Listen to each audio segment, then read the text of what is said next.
कार्यक्रम के पुण्यार्जक हैं सौभाग्य कोहिनूर श्रीमान संजय जैन, श्रीमती ममता जैन परिवार, ग्रेटर कैलाश दिल्ली। सौभाग्य भक्त श्रीमान विजेंद्र जैन, श्रीमती निर्मल जैन परिवार, गुरुग्राम। सौभाग्य भक्त श्री मनीष गोधा, श्रीमती सपना गोधा, गोधा एस्टेट परिवार, इंदौर। सौभाग्य भक्त श्रीमती कुंती देवी जैन, श्री राजीव जैन, श्रीमती मीनाक्षी जैन, कावेरी जैन, उदय जैन, सिविल लाइंस परिवार, दिल्ली। सौभाग्य भक्त Shri Amit Jain, CA, Shrimati Anshul Jain, Anshika Jain, Anuttar Jain, green park परिवार, दिल्ली। सौभाग्य भक्त श्री राजीव जैन, श्रीमती साक्षी जैन, श्री आयुष, श्रीमती दिशा अगड़िया, श्री नमन जैन, श्रीमती ईशा जैन परिवार, गुड़गांव। सौभाग्य भक्त श्री आलोक जैन, श्रीमती पायल जैन, कनिष्का जैन, शौर्य जैन परिवार, भजनपुरा, दिल्ली।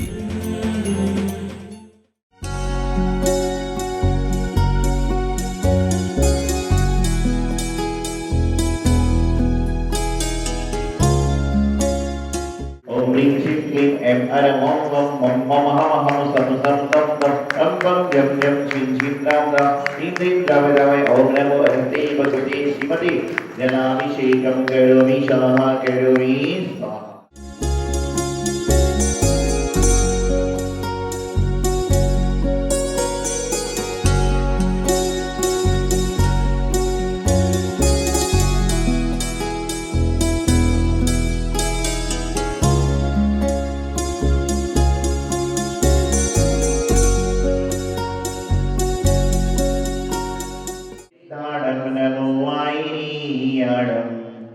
नमो वैद्यायाणं नमो लोहि सब्बसाहुणं।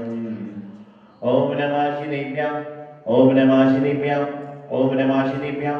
श्री वीतरागाय नमः। ओम नमो भगवते भगवते श्रीमते श्री पारसिद्धकराय द्वादश गुरुत्राय सर्वज्ञाय सर्वभूय सिद्धाय बुद्धाय परमात्मने परमसुखाय त्रिलोकव्याप्ताय अनंत संसार चक्रवर्तीवल्लभाय अनंत दर्शनाय अनंत ज्ञानाय अनंत सुखाय सिद्धाय बुद्धाय परमसुखाय शब्द ज्ञान सुखाय ऋषियाय का सर्वश्रेष्ठ सुंदर स्वर्गस्थ गति गुणस्ताय अगाधि कर विनाशनाय।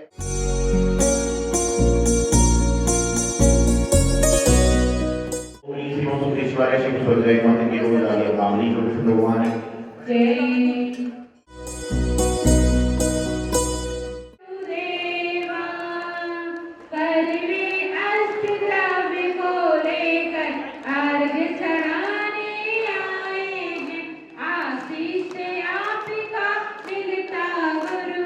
महानुभाव, आज चतुर्थी का दिन है और कई जगह पर आज महिलाएं करवा चौथ का व्रत भी रखने का प्रयास करती हैं। विचारनीय बात यहाँ पर यह है कि व्रत क्या होता है, नियम क्या होता है, संकल्प क्या होता है। तो कहा जाता है कि जहाँ पर जाकर लोग अपनी इच्छाओं का, अपनी भोग विलास की भावनाओं का त्याग करने का प्रयास करते हैं और व्रत नियम संयम होता है। और जैनागम में जब व्रत आदि किया जाता है तो वह व्रत करते समय इंसान त्यागमय हो जाता है। इंसान अपने जीवन में त्याग की वृत्ति को अपनाता है। इसी श्रृंखला में कहीं कहीं पर आज के दिन, और यूँ कहना चाहिए कि यह रीति हमारे जैन आगम में, जैन समाज में भी घुस गई है और यहाँ पर करवा चौथ का व्रत का पालन प्रारंभ हो गया। आप क्या करते हैं, क्या नहीं करते हैं, ये मैं नहीं जानता, लेकिन आपको क्या करना चाहिए ये मैं जानता हूँ। व्रत वह होता है जहाँ पर त्याग की भावना होती है, पूजा की भावना होती है, लोगों के मानवता के कल्याण की भावना होती है। कई लोग कहते हैं कि करवा चौथ का व्रत इसलिए पालन किया जाता है कि जिससे पति की दीर्घायु हो, उनके जीवन की लंबी कामना हो। तो हमारे जैनागम में उस व्रत के लिए सुगंध दशमी का, सुहाग दशमी का व्रत बताया गया है कि आप उस व्रत को करिए। और कई जगह समाज की महिलाएं शादी होने के बाद 10 साल तक शायद वह व्रत भी करती हैं, जिससे कि जो आपकी मनोकामना है वह पूर्ण हो सके। तो बात यहाँ पर चल रही है कि व्रत होते कौन से हैं। और आज हमारे जैन समाज में एक बड़ी विडंबना है कि यदि कोई महिला पद्मावती माता जी के व्रत करती है तो सारा समाज, कई संत समुदाय उसके पीछे लग जाते हैं कि पद्मावती माता जी का व्रत करने से पाप लगता है। अरे भाई, यह तो पद्मावती माता जी का व्रत कर रही है तो कहीं ना कहीं भगवान के दर्शन कर रही है, लेकिन कम से कम उन संतों को, उन लोगों को ये अपने भक्तों से जरूर कहना चाहिए कि तुम मेरे भक्त जब ही कहलाओगे जब तुम करवा चौथ का व्रत नहीं पालोगे। पद्मावती माता जी का तो नियम दिलाते हो कि पद्मावती माता जी को नहीं मानना चाहिए। नियम लो कि मैं जब आहार लूंगा जब पद्मावती माता जी क्षेत्रपाल का आप निषेध करोगे। कई पंडित, कई विद्वान, आजकल एक नई परंपरा चल गई है, बोले दीपक लगाने से हिंसा होती है। तो मैंने उस विद्वान से ये प्रश्न किया कि निश्चित रूप से दीपक लगाने से हिंसा होती है, लेकिन क्या मंदिर में जो ईंट लगती है वह ईंट बनती है तो उससे हिंसा नहीं होती है? बोले महाराज जी वह पुण्य का काम है। तो मैंने क्या दीपक जलाना पाप का काम है? अब विचार करिए कि हम हिंसा के छोड़कर अहिंसा के पुजारी हैं, लेकिन यहाँ पर हमारा उद्देश्य क्या है, हमारी भावना क्या है? यदि इस तरह से आप कार्य करोगे तो जीवन में कोई नए मंदिर का निर्माण नहीं हो पाएगा, कोई मंदिर का जीर्णोद्धार नहीं हो पाएगा, क्योंकि ईंट जब बनती है तो ईंट का भट्टा लगता है। तो आप देखिए किस तरह से ईंट में भट्टा लगता है, कितने जीवों की हिंसा होती है। लेकिन उद्देश्य क्या है? उद्देश्य को देखिए कि यहां पर भगवान की आरती कर रहे हैं, दीपक जला रहे हैं, तो उसके पीछे उद्देश्य क्या है? और आप उद्देश्य को देखोगे तो पाओगे कि आदमी का अंधकार से प्रकाश की ओर जाने का उद्देश्य। तो मुख्य बात चल रही थी, मैं ये नहीं कहता कि आप क्या करते हो, लेकिन मैं ये जानता हूं कि आपको क्या करना चाहिए। तो आप करवा चौथ का व्रत पालते हो कि नहीं पालते मुझे मालूम नहीं, लेकिन कम से कम उन सभी महिलाओं से कहना चाहता हूं कि करवा चौथ का व्रत तो पालते ही हो, लेकिन कम से कम सुहाग दशमी का व्रत भी पालना चालू कर दो, तो आपके पतिदेव के निश्चित रूप से दीर्घायु की कामना हो जाएगी और जैन धर्म का व्रत चल जाएगा। और जब करवा चौथ का व्रत होता है तो आदमी खाता कब है? रात को। तो जैनागम तो खत्म ही हो गया। हमारे यहां जैनागम में कहा गया है कि रात्रि भोजन करना अर्थात क्या खाना है? मांस भक्षण है, और पानी पीना अर्थात रक्त पीना है। ऐसा जैनागम कहता है, मैं नहीं कहता हूं। और उस जैनागम में आप रहते हो और व्रत वाले दिन की दिन भर तो भूखा है और रात को खा रहा है। ऐसे एक व्यक्ति मेरे पास में आया अनंत चतुर्दशी के दिन, बोले महाराज जी मेरा 14 का व्रत है। मैंने कहा बहुत आशीर्वाद। बोले आपसे एक बात पूछना थी। मैंने कहा पूछो। कि बोले चतुर्दशी कब तक है? चतुर्दशी कब तक चलेगी? मैंने सामान्यतः कह दिया भाई 12 बजे के बाद में चतुर्दशी बदल जाती है। तो बोले महाराज जी मैं 1 बजे कुछ खा सकता हूं। उसका अनंत चतुर्दशी का व्रत था, तो उसने मुझसे पूछा कि महाराज चतुर्दशी कब तक चलेगी? मैंने कहा भाई जब दिन बदलता है तो तिथि भी बदल जाती है, सामान्य सी बात है। तो बोले इसका मतलब मैं रात के 12 बजे के बाद भोजन चालू कर दूं? मैंने कहा नहीं, वो तो पाप लग जाएगा। बोले क्यों? बोले मेरा नियम तो 14 का है। तो मैंने उस समय तो उसको कुछ नहीं कहा। 2 दिन बाद आया मंदिर में अभिषेक करने के लिए। मैंने कहा अभिषेक कर रहे हो? बोले आज नहीं करूंगा। मैंने पूछा क्यों? बोले आज मेरे बेटे का जन्मदिन है, रात को 11 बजे से पार्टी प्रारंभ हो जाएगी। तो मैंने उसको समझाया कि आप रात्रि में 11 बजे पार्टी कर रहे हो तो तुमको 2 दिन खाने का दोष लग जाएगा रात में। बोले कैसे? जब तुम कहते हो कि 12 बजे के बाद दिन बदलता है, तो 12 बजे के पहले एक दिन और 12 बजे के बाद दूसरा दिन यहां पर हो जाया करता है। तो जीवन में जो भी है, यहां पर बात चल रही है कि जीवन में व्रत है, नियम है, संकल्प है, वह ऐसे लें जो आपके जीवन को कल्याण करने वाला हो, जो आपके जीवन को आनंद देने वाला हो। आप भगवान के चरणों में आकर श्री जी का अभिषेक करते हैं। महिला हो, पुरुष हो, नर हो, नारी हो, अपनी व्यवस्था अनुसार दिन भगवान का अभिषेक करके अपने जीवन का अहर्निश कल्याण करने का प्रयास करते हैं।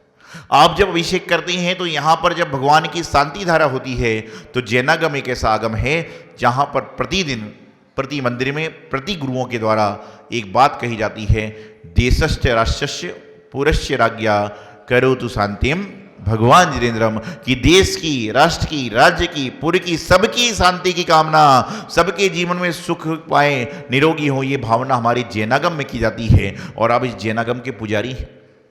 आपके पास सामर्थ्य है कि आप देश की कल्पना करने के लिए, राष्ट्र की कल्पना करने के लिए आप खुद शांति धारा को कर सकते हो। तो व्रत करिए, कोई बात नहीं, लेकिन व्रत करने के पीछे उसका उद्देश्य समझिए। कुछ लोग व्रत इसलिए कर रहे हैं कि घर की परंपरा चली आ रही है। कुछ चीज़ें ऐसी होती हैं जो पूर्वज से चली आती हैं, लेकिन बाद में बदलाव आ जाता है।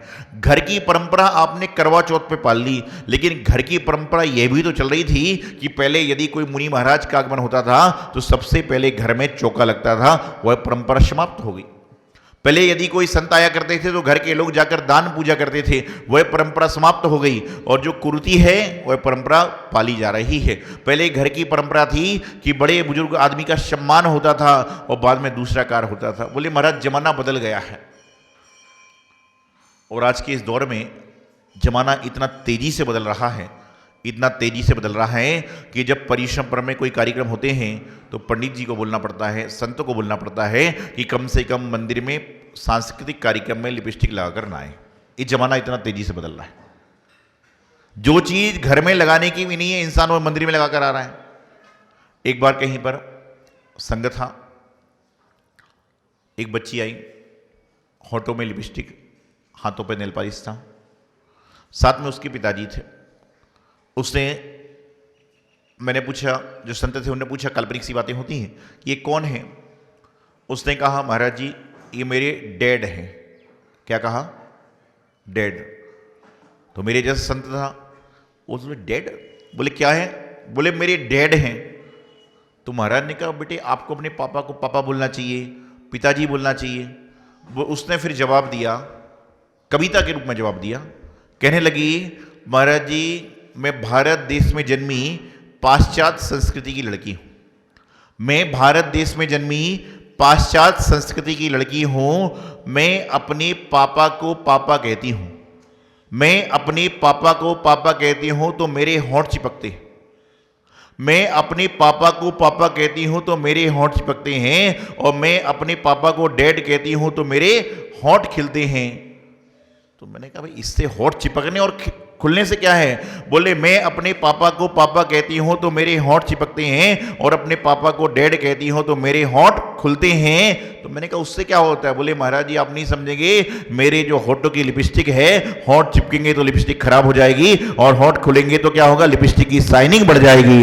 इसलिए मैं पापा को डैड कहती हूं। और जब कहीं मैं रास्ते में चलता हूं, लोग कहते हैं आगे डेड लाइन है, मतलब एंड। फोन डेड हो गया मतलब एंड। और लेकिन यहां पापा कहते हैं डेड। तो मेरी जो बात सुन रहे हैं टेलीविजन के माध्यम से, यहां पर सभी लोग अपने पिताजी को पिताजी कहिए, पापा कहिए, कम से कम डैड मत कहो। लेकिन आज का जमाना है कि मां कहती मुझे मॉम कहो, और पिता कहता मुझे डैड कहो। जीते जी तुम अपने आप को बुलवाते हो, इसलिए बेटा ऐसा काम करता है जो तुम्हारे कार्य का नहीं है। तो अपने जीवन का कल्याण करना है तो व्रत, नियम, संयम इनको धारण करें। करवा चौथ आदि का जो व्रत है उसको आप कैसे पाल रहे हैं मुझे पता नहीं, क्यों पाल रहे हैं मुझे पता नहीं, लेकिन मैं इतना आपसे कहना चाहता हूं कि जो जैनागम के रीति वाले नियम हैं उसको पालें। और हर महिलाओं से मैं एक बात बड़ी सरलता से, सज्जनता से कहना चाहता हूं, जो महिलाएं करवा चौथ का व्रत पाल रही हैं और मेरा कार्यक्रम अभी टेलीविजन पर देख रही हैं, कम से कम अगली बार करवा चौथ को नहीं छोड़ सकते, ये आपकी व्यवस्था है। मैं ना तो बात छोड़ने की करता हूं, ना बात ग्रहण करने की करता हूं, लेकिन आपसे इतना जरूर कहूंगा कि मेरी बात सुनकर आप एक चीज ऐड कर लें कि अगले साल अपने पति की दीर्घायु के लिए सुगंध दशमी का, सुहाग दशमी का जो व्रत है उसको जरूर करें। तो कम से कम जैनागम के हिसाब से आप सुहाग दशमी का व्रत करोगे तो आपके पति की दीर्घायु निश्चित होगी, संत का आशीर्वाद प्राप्त हो जाएगा। व्रत नियम करने के पीछे उद्देश्य होता है कि जो हम व्रत कर रहे हैं, नियम कर रहे हैं, उसके माध्यम से प्रत्येक व्यक्ति सुखी रहे, प्रत्येक व्यक्ति कल्याणकारी जीवन जिए। तो आप सभी ये भावना भाएं कि हमारे परिवार में चाहे स्वस्थ हो चाहे अस्वस्थ हो, लेकिन हम भगवान की भक्ति नहीं छोड़ेंगे। भगवान की भक्ति करोगे तो अस्वस्थता से स्वस्थता की ओर आ जाओगे। और एक आज बड़ी व्यवस्था बिगड़ी हुई है। पिछले 10 साल से मैंने दिल्ली में चतुर्मास किए, वहाँ पर कई सारे परिवार ऐसे आते थे जो कहते थे महाराज जी करवा चौथ का व्रत है, और कई बार फ्राइडे भी आ जाता है चौथ के दिन। तो मैंने पूछा कि क्या पद्मावती माता जी को अर्चना किया? बोले नहीं, पद्मावती माता जी को मानूंगी तो पाप लग जाएगा। तो मैं उस महिला को बड़े गौर से देखता था कि क्या कुरीति है कि पद्मावती माता जी को हाथ जोड़ेगी तो पाप लग जाएगा, और करवा चौथ पे हाथ जोड़ेगी तो पुण्य लग जाएगा। मुझे आज तक बात समझ में नहीं आई। सोचने वाली बात है। यहाँ चक्रेश्वरी देवी की आराधना कराई जाती है, यहाँ पर कुष्मांडली देवी की आराधना कराई जाती है। तो कई संत, पंडित, पादरी, कई विद्वान, कई त्यागी बोलने लग जाते हैं। देखिए, सबकी अपनी मान्यता है, किसी की मान्यता के खिलाफ में बोलना गलत है, लेकिन कई बार जब बोलते हैं तो मैं सबसे यही कहता हूं कि भैया पद्मावती क्षेत्रपाल जी को मानने वाला कम से कम जिनेंद्र मंदिर में आएगा, जिन भक्त होगा, और अन्य व्रत को पालने वाले। अभी नवरात्रि आती है, एक महिला आई, बोले महाराज जी आशीर्वाद दीजिए, मेरा माता का व्रत है। मैंने आशीर्वाद दे दिया, मुझे लगा पद्मावती माता जी का व्रत होगा। मैंने कहा आपने पूजा कर ली? बोले पूजा घर पे करके आई हूँ। मैंने कहा मंदिर में क्यों नहीं करी? बोले मंदिर में नहीं कर सकती क्योंकि संतोषी माता तो घर में विराजमान है। उसने कहा माता जी का व्रत कर रही हूँ, आशीर्वाद दीजिए। मैंने आशीर्वाद दे दिया, मैंने पूजा कर ली। बोले नहीं पूजा नहीं करी। मैंने पूछा क्यों? बोले घर में पूजा करूँ। मैंने पूछा क्यों? बोले संतोषी माता तो घर पे विराज, वो भी माता है लेकिन वो संतोषी माता घर में है, लेकिन पद्मावती माता जी मंदिर में है। तो घर वाली माता को पूजो, लेकिन पद्मावती माता जी के व्रत भी करने का प्रयास कर, जीवन का कल्याण हो जाएगा और आपका मोक्ष मार्ग प्रशस्त होगा। तो व्रत नियम संयम है। फिर आपसे कह रहा हूं कि आप क्या कर रहे हैं मुझे मालूम नहीं, क्यों कर रहे हैं मुझे मालूम नहीं, लेकिन आपको क्या करना चाहिए मैं आपको बताने का प्रयास करता हूं।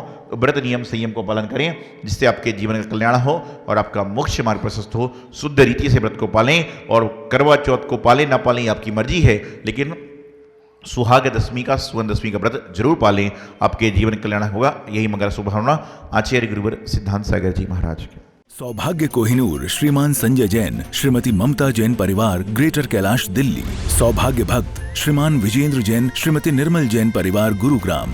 सौभाग्य भक्त श्री मनीष गोधा, श्रीमती सपना गोधा, गोधा एस्टेट परिवार, इंदौर।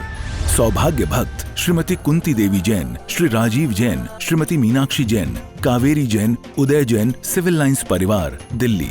सौभाग्य भक्त Shri Amit Jain, CA, Shrimati Anshul Jain, Anshika Jain, Anuttar Jain, green park परिवार, दिल्ली। सौभाग्य भक्त श्री राजीव जैन, श्रीमती साक्षी जैन, श्री आयुष, श्रीमती दिशा अगड़िया, श्री नमन जैन, श्रीमती ईशा जैन परिवार, गुड़गांव। सौभाग्य भक्त श्री आलोक जैन, श्रीमती पायल जैन, कनिष्का जैन, शौर्य जैन परिवार, भजनपुरा, दिल्ली।